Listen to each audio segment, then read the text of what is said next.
Our next speaker is Paul Sternlieb, CEO of Enerpac. We also have Travis Williams, Head of Investor Relations, with us today. Enerpac is an industrial tools and service company serving a broad and diverse set of customers and end markets with a leadership position in high-pressure hydraulic tools, controllable force products, and solutions for precise positioning of heavy loads. Paul has been CEO since October 2021 after running the protein business at JBT with prior leadership roles at Illinois Toolworks and Danaher. And Enerpac has about 54 million shares, $45 stock price, for a $2.4 billion market value and $2.5 billion enterprise value. Paul's going to do some slides and then we'll get into a discussion. Thanks for joining us, Paul. Thank you very much. Great. Well, thanks, Justin. Great to be here. Good morning, everybody. And thanks for joining. Delighted to be here to talk a little bit about Enerpac.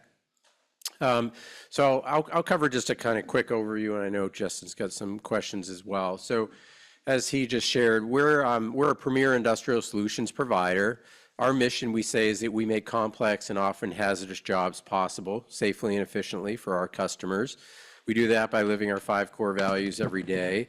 And generally speaking, we're focused on what we call these 3 strategic pillars, things that are hard to do. So we're not in the Me Too space or commoditized space. We're really focused on being leaders in our target markets and also operating our business in a very simplified and standardized way. And we've, I think, accomplished a fair amount of that over the last few years, particularly with the execution of what we call our Ascend Transformation Program. We operate in over 100 countries around the world. We've got about 2,000 team members globally. We go to market for our products primarily through a channel of close to 1,000 distributors and about a $2.6 billion market cap. So primarily what we make are industrial tools and mainly high-pressure hydraulic tools. I'll come on to a few examples of that shortly. That comprises about 80% of our revenue. The other 20% is a service business. I'll talk about that briefly as well. As I mentioned, we go to market primarily through a channel. They're industrial distributors, but I liken them more to almost value-added resellers or integrators in the sense that most of our channel partners are really deeply, knowledgeable in our products, our technology. That we've had relationships over decades with these folks. Many of them have in-house engineering staffs that are working very closely with their end customers. So, we do have some national accounts and the like, but most of our distributors, I wouldn't sort of classify them as kind of box shippers. They're much more deeply integrated with their end customers. And we do have a very diverse customer base, and we'll talk a bit about that briefly as well. Primarily, we go to market with the Enerpac brand.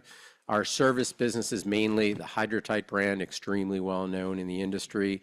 And then we have one reportable segment, and we also have what we call an other segment, and that is our Cortland Biomedical business. Really won't talk too much about that today. It's about $20 million, not core, obviously not related to our tools business. They make custom biomedical textiles that are components in medical devices for medical device manufacturers. So nice business, very nice growth and margin profile, and it was born out of an acquisition made many years ago. So as you can see here, these are just very few examples of some of the products that we produce. So we actually have over a 400-page catalog, and we have about 30,000 SKUs that we offer and that we assemble and manufacture and sell to our customers globally. Some of the main product categories we're probably most well known for would be our high-pressure hydraulic pumps and cylinders, bolting tools, torque and tension, and then you can see many other similar tools, cutters, presses, work holding equipment, etc. I'd classify most of what we do as OpEx style equipment, price points, several $1,000s, maybe up to $5,000, $10,000, even $20,000, but mostly OpEx. We do have a CapEx or capital equipment business. It's called HLT, or Heavy Lifting Technology. That's sub $100 million in revenue for us, but that is specialized equipment that's really used in many cases as alternative technology for cranes to do things that customers would otherwise not be able to accomplish in their applications. It's great business, growing well for us, very global as well. On On the service side of the business, as I mentioned, that's about 20% of our overall revenue. It's roughly split half-half, and about half of that service business is a rental business where we have a fleet of our own tools, largely, that we rent out to our customers where they need to perform a job, or they may not need to purchase the tool, or they don't have it in their tool fleet already. It's a very nice business, good margin profile, and it's also nice to have that balance between being able to sell products to customers if they need them, but also be able to offer rental alternatives if that's the option they prefer. The other half of our service business is really a manpower business where we have Enerpac field service technicians and engineers performing a job at a customer site using our tools, also driving rental revenue and pull-through. So it is nice to have this service business. It's only 20% of our revenue, but we think it's very complementary to our product business. And we also get very real-world input because we have our folks out in the field actually using our tools. And it's also a good source of VOC, voice of customer, and feeds our innovation pipeline as well. So as I mentioned, we are quite global. You can see here, just some of the locations around the world. We're about $600 million in revenue for our most recently completed fiscal year, fiscal 24, ended end of August. We're headquartered in Milwaukee, Wisconsin, in the U.S., but we have operations throughout the world. We manufacture in several parts of the U.S. We have a multitude of manufacturing facilities in Europe and also a little bit in Asia, but we have sales and service presence all throughout all the markets that we serve. And obviously we've got, a very established channel presence as well. And it does keep us very local to our customers and being able to serve them with, very, I would say, short lead times and quick on-time delivery. So you can see, just the regional representation. America's only about 40% of our revenue, so we are, again, a very, very global business. I talked earlier on the diversity of our end markets, and I think this is a real hallmark and key advantage or benefit, particularly from an investor lens, in that I really don't think Enerpac is overly reliant really on any single end market, so we have very broad exposure. Now our single largest market does tend to be what we call refinery and petrochem. That could be 20 to 30%. Last year, we estimated 26% of our revenue. But we say importantly that it's refinery and petrochem because it really is almost exclusively focused on downstream activity in that sector. And it's also very tied to maintenance activity that's very recurring. So I'd say it's pretty repeatable, steady revenue that we see in that sector on both the product and the service side, as opposed to kind of, being tied to new CapEx build out that can be lumpy. Beyond that, you can see we're incredibly involved in a bunch of other industries and end markets, including infrastructure, industrial MRO, power generation of varying types, from traditional fossil fuels all the way through to renewables, aerospace. We do a fair amount in the mining sector. So we have very, very broad and deep exposure in many of these markets. And I think it's fairly representative depending, regardless really of the region that you look at for us. We have a number of key competitive advantages that I think really make Enerpac quite special as a business. Customers value and our investors, our shareholders value.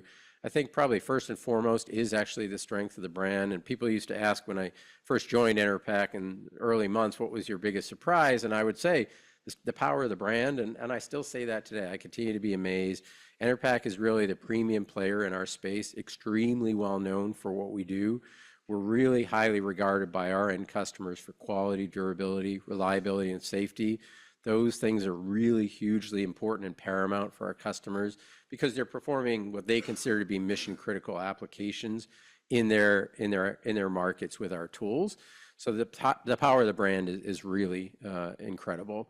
We also offer arguably the most breadth and depth of product portfolio of anybody in our class, in our space. And I think that goes a long way because when customers are looking to buy products, they're looking, if they can, for one-stop shopping, and they can find that with Enerpac. We have the strength of our channel partner network, which is very significant, again, really unparalleled in our space. And it's not just the numbers, but it really is the depth of the experience base that those distributors and channel partners have, the knowledge of our technology, our products. They've all been through Enerpac Academy, which we offer to train them how to service and repair our products. Many of them are authorized service and repair centers for Enerpac as well. They maintain finished goods inventory at appropriate levels as well as parts inventory. again, we've got the global coverage, and probably the most underappreciated part about Enerpac is the technical and applications expertise. I mean, we're really regarded, I'd say, as the experts in this space. So when customers are doing what they consider to be maybe infrequent work for them that requires, this kind of technology, and they're not so familiar with it, who do they call? They call Enerpac, and they call our applications experts to help specify what it is they should buy, and we spec that out for them, and then oftentimes direct them to a channel partner to go buy that. So we've been hard at work over the last few years. One key aspect of that was our Ascend Transformation Program that we launched in March 2022 that had three key pillars. First was accelerating organic growth. Second was driving all the improvements in operational excellence and production efficiency. Third was driving efficiencies in productivity and SG&A. And I'm pleased to say we accomplished all three of those objectives. The program formally concluded at the end of fiscal 24. I won't go through all these details, but we had over 1,000 initiatives in the program that generated the success and that we've sustained since we concluded the program. But the results, I think, speak for themselves. Basically over that period of time, we roughly doubled our EBITDA dollars from $75 million to $147 million, and we added close to 1,100 basis points of EBITDA margin expansion over that period of time from a combination of gross margin expansion and driving more productivity in our SG&A. And so the program worked. We've been able to sustain that. And not only that, but we've morphed that program into our ongoing evergreen continuous improvement program that we call PEP, Powering Enerpac for Performance. And that's really what's talked about here. But in all shapes and forms, I'd say PEP, or Powering Enerpac Performance, really is the continuation of Ascend. So if you were inside the four walls of Enerpac, it would feel very much like it felt during the Ascend days. Really, the only difference is during Ascend, we were adjusting out some relatively significant one-time costs. Going forward, investments and costs that we're making or that we see as part of PEP, we're simply running through the P&L. And we're at a position, obviously, where we can do that today. So super excited about the funnel of initiatives and activity for driving organic growth initiatives, but also continuing to drive productivity benefits in our company. And there are many of those. They span from sourcing to lean and Kaizen activities, from conversion perspective in our facilities to potential footprint opportunities that we continue to evaluate as well. We do have our four-pillar growth strategy. We shared this at our Investor Day that we launched in November of 2022. Four key pillars: expansion in some targeted vertical markets, our digital transformation comprised of our IoT initiatives, but also our very strong and growing e-commerce initiative, which has been growing exceptionally well for us, very high margin. All the customer-driven innovation. Last year was a very successful year. We launched quite a number of pieces of new innovation. We continue to see those ramp commercially through the first part of fiscal 25 here, and then our expansion drive in the Asia-Pacific region, which is still just about 15% of our revenue. I won't go through all these here, but you can take time to read in our materials, and these are available on our website. We've got some targeted verticals, including things like infrastructure, where we believe, obviously, there are some very nice tailwinds and where we're well positioned to be, continue to be successful in that end market. And then from a balance sheet and capital perspective, we enjoy very strong liquidity, and I'd say an extremely healthy balance sheet. As of our most recently reported Q1 results, we're sitting at about half a turn of leverage on our balance sheet. Certainly gives us a lot of flexibility to do really everything and anything that we need to invest, obviously, in CapEx in the business, and that's our primary focus, but we're CapEx light business. About 2% of revenue is really all this business requires in any given year. Beyond that, we pay a small dividend, not a huge focus from a capital allocation perspective, but we also have gotten after quite a bit of share repurchase over the last few years. And we've repurchased well over 7 million shares in the last 2 to 3 years. We've got more room on the current authorization from our board to go. We continue to look at that opportunistically. And then, frankly, we're maintaining a lot of dry powder to do things inorganically from an acquisition perspective. And we did execute on one of those I'll talk about here briefly. So, we feel like we've got a pretty balanced capital allocation strategy and obviously a balance sheet to support that. So the most recent acquisition that we completed was in September, at the very beginning of this current fiscal year. It was a business called DTA, based in Madrid in Spain. Great business that basically makes automated guided vehicles and robotics that move heavy loads horizontally. and extremely complementary with our HLT heavy lifting technology business I talked about earlier, that basically lifts things up and down, so that you can imagine there's a lot of complementarity and projects that need both horizontal and vertical movement. That integration is well underway, proceeding very nicely as per our expectations. We expect this to be about a 20 million euro revenue business for us here in fiscal 25. And then I just close with, highlighting again some of the strong investment potential points. We're a premier industrial solutions provider. We have this really exceptional channel partner network that's been built over effectively decades. We're well underway, a couple of years in, of executing on our organic growth strategy, all 4 key pillars of that. We've completed Ascend. We've seen the benefits, we've sustained those, and we've transitioned that program into our evergreen PEP, or Powering Enerpac Performance Continuous Improvement. And then we're a strong, cash generator on top of the balance sheet and the health of the balance sheet that we have. We're a strong free cash flow generator. We're targeting to generate 100% or in excess of 100% free cash flow conversion as a percent of net income as we get into fiscal 26 and beyond.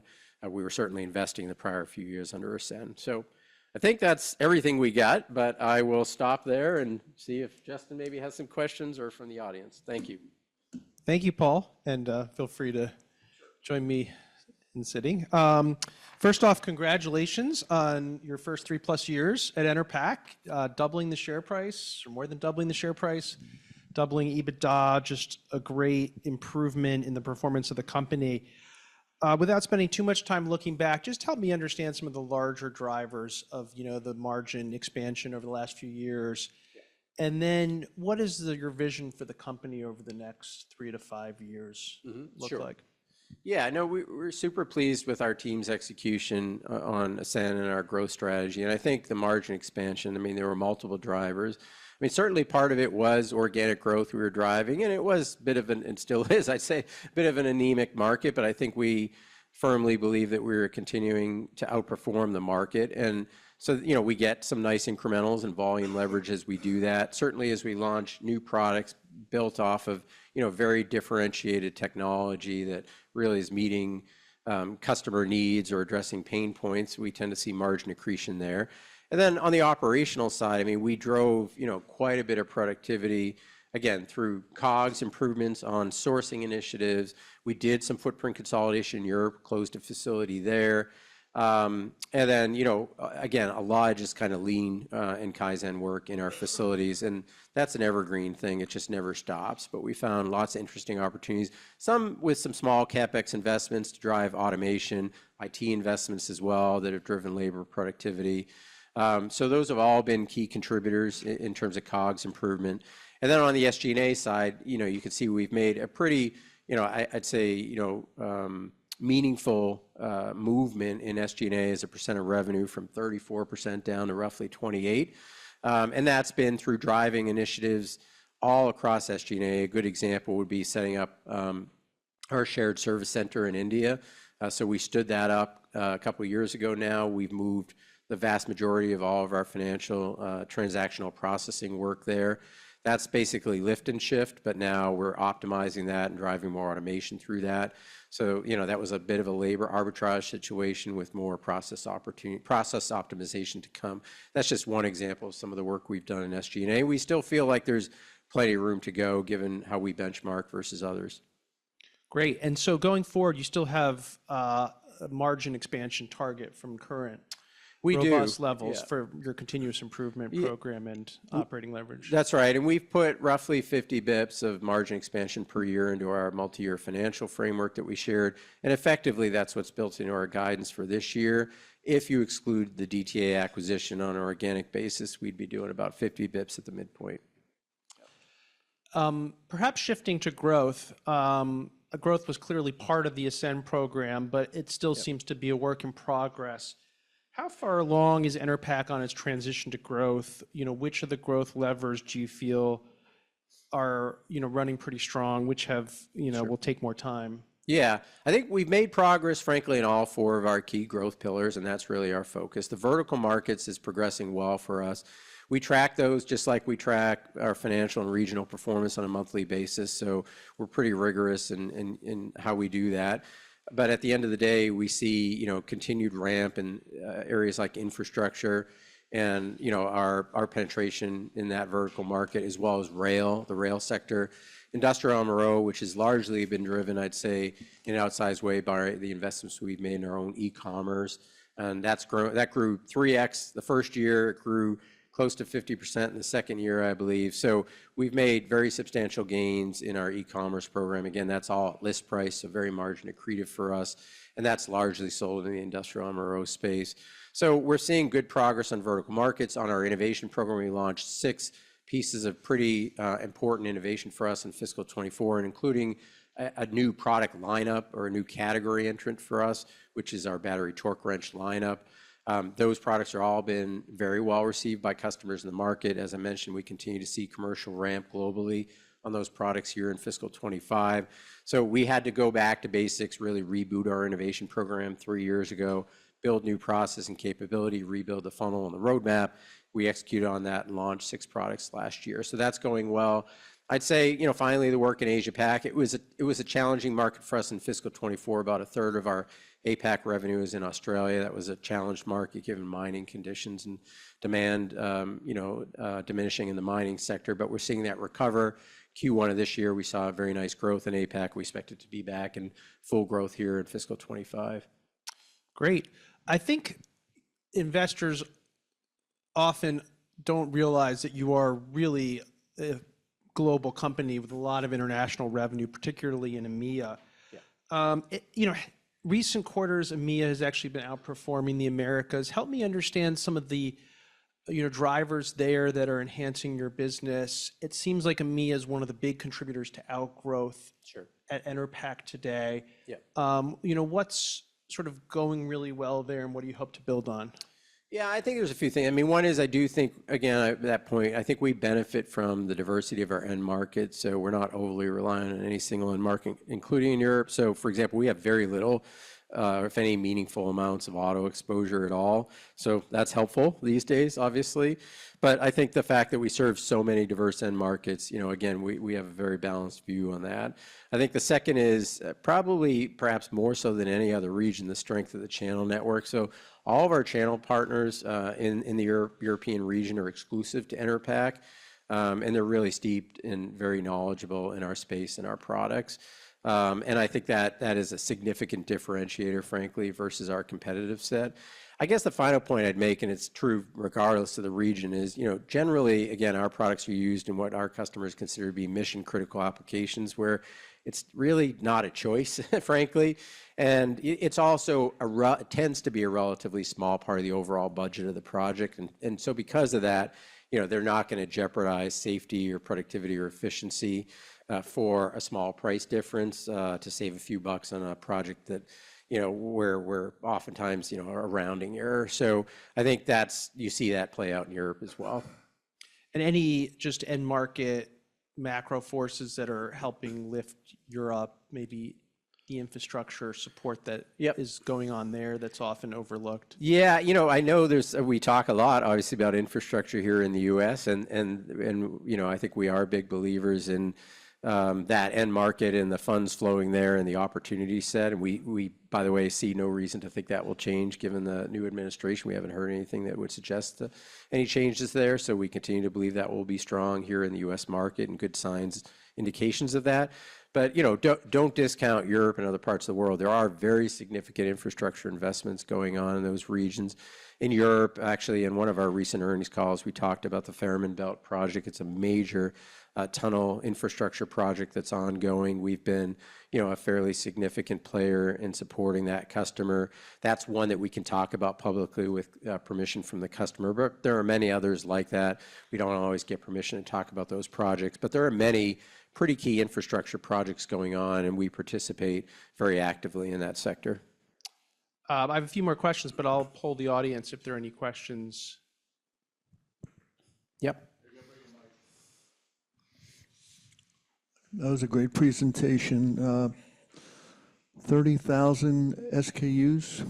So my question to you is, it's twofold. How do you gauge, obviously you'd want every SKU to be you know, in the top 3 or top 5, whatever, but what's your weed out? In other words, something isn't working, how do you weed out? And second question, like based on that is AI helping you in any way to develop new SKUs for your company? Right. Yeah, thanks for the question. So, you know, on the SKUs, yeah, we have about 30,000 we offer today. That's down from 3 years ago when I started, when it was close to 40,000. Okay, so we are taking a very deliberate and active approach through application of 80/20 in many parts of our business, and I haven't talked a lot about that in our presentation, but that includes our product portfolio as well as our supply chain and supplier network, and other parts of our business and processes as well. But we've gone through quite a bit of SKU rationalization, and there's much more to go. It's an annual process. It's underway this year, so I expect when we conclude fiscal 25, we'll have fewer SKUs than we started this year, fewer than 30,000. So, you know, we do take a very deliberate approach, and we look at what are sister SKUs or alternatives that are very similar that we can offer to customers without having to carry additional inventory and maintain all the costs of, you know, maintaining these SKUs, right? Drawings and parts obsolescence and all these kind of hidden costs that happen in our business. And that simplifies things in our operations, simplifies it as well for our channel partners. So we are very focused on that. We see good opportunities to do that. So we're not wedded. We don't want 30,000 SKUs. Not every SKU is a great SKU, and we'll continue to prune that over time. From the question around AI, I mean, we're approaching, you know, understanding more around our customers from multiple lenses. I mean, I think we're still very early days in assessing opportunities to apply AI in many parts of our business. You know, probably first and foremost, it would be things internally, internal operations, maybe some things that touch customers like simple customer service chatbots. But I would say we're still very early days in that assessment.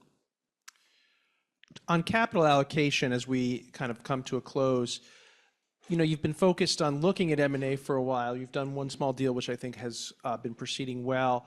Tell me what you're focused on in the M&A arena, and, you know, when would you consider a larger transformational deal? Sure. Yeah. So I think, you know, our M&A program is progressing well. We have full-time dedicated leadership on that. I and my CFO spend, I'd say, a pretty significant amount of our time on M&A, increasingly so. We've got a pretty full funnel, comprised of small, medium, larger, and even transformational opportunities. You know, fundamentally, we're focused on targets that would be complementary and adjacent to what we do. We're not looking for copycats or more of the same that don't provide something new in our capability or portfolio or lineup. I think DTA is a really perfect example of that. You know, fundamentally, the only reason we're doing M&A is to create shareholder value. And I know it sounds trite to say, but it is true. I mean, we have lots of opportunities to get bigger through M&A, and maybe they would be ROIC accretive, but they're just not attractive enough for us to execute. So we're extremely disciplined and focused on an M&A program. And that's why we've taken time, I think appropriately so, to vet, you know, potential targets. We would look at things that are transformational. Certainly, we have a capital structure that could support that. I would say our primary focus is ROIC. Generally speaking, most things we're looking at, we're targeting to have an ROIC, cash ROIC, by year 3 that's well in excess of our WACC to create long-term shareholder value. And so we have multiple KPIs that we look at. That's probably the most critical for us. Well, thank you, Paul. This has been a great discussion. I wish we could go longer. We're supposed to have Darren, your CFO, with us today, but he was under the weather. Under the weather, yep. So thanks again for joining us this year. Thank you very much. Appreciate it.